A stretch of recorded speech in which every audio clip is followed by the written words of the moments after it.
And welcome into sports, everybody. Greetings from here at the Paycom Center in Oklahoma City. Kate McFarland alongside Dan Lindblad. Game 7s are fun. Two best words in sports, right? Yeah. This Game 7 was especially fun.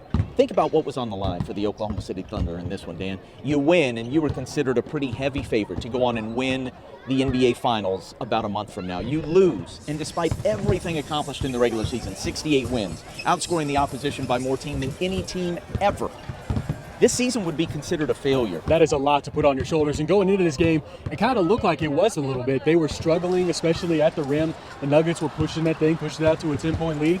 But man, when that second quarter turned its head, they were on fire. Thunder beat the Nuggets, 125-93, playing some of their best basketball. They advanced to the Western Conference Final, a graduation of sorts for this young and talented team.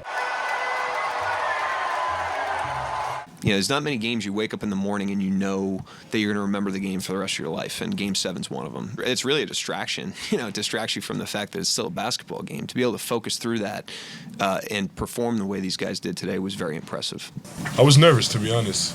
The whole 82-game season, we've all worked so hard in the summer, and to know if you don't bring your A game, it could all be over with, all for nothing.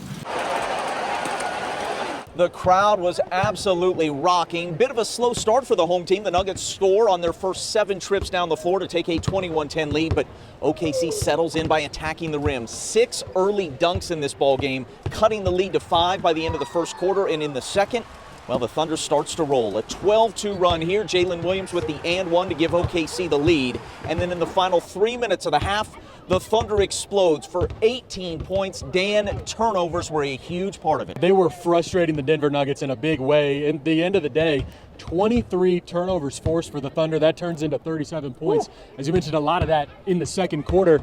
Flipping the script. Yeah. They won the second quarter 39-20, getting a double-digit lead and able to really feed off the energy. Yeah. What an adjustment by Mark Daigneault to put Alex Caruso, it seems, as the primary defender on Nikola Jokic. Much smaller, obviously, but with such great instincts. Caruso allowing Jokic to get up only 9 shots on the day, forcing multiple turnovers. That wrinkle here in a Game 7 proved huge. For me, it's just about competing. There's nothing to save it for. It's Game 7, right? So you either are going to the next round or your summer started. So for me, it was just about being relentless with my energy, the effort to make it tough on him. And obviously the guys around me did a good job of helping and swarming that, because I'm not doing that on my own. He was scrappy. He was using his speed and his pace to kind of keep Jokic kind of from feeling comfortable and knowing where he was and stuff. So credit to him. He's a game changer. Without him, the game looks completely different.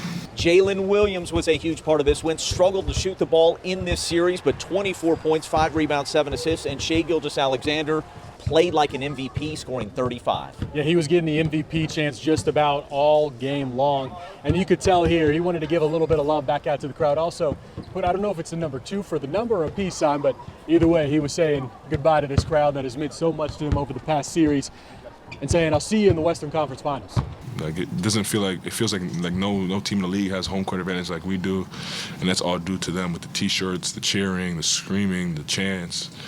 They really give us energy out there, and we've been a better team because of them and having them behind us. And to know that if we didn't bring it tonight, it could be over for them as well wasn't fair, and we wanted to play for them as well.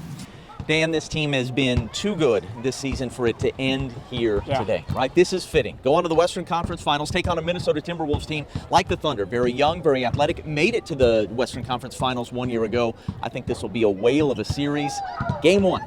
Tuesday night. And they've got an MVP caliber player as well. Question. Anthony Edwards going to come in here. No question. Looking to avoid what happened last year when they got bounced in the Western Conference Finals. We'll be back here in less than 48 hours. Game 1 coming. That's it for right now, but we're coming back with a whole bunch. OU and OSU softball and the PGA Championship final round. That right after this.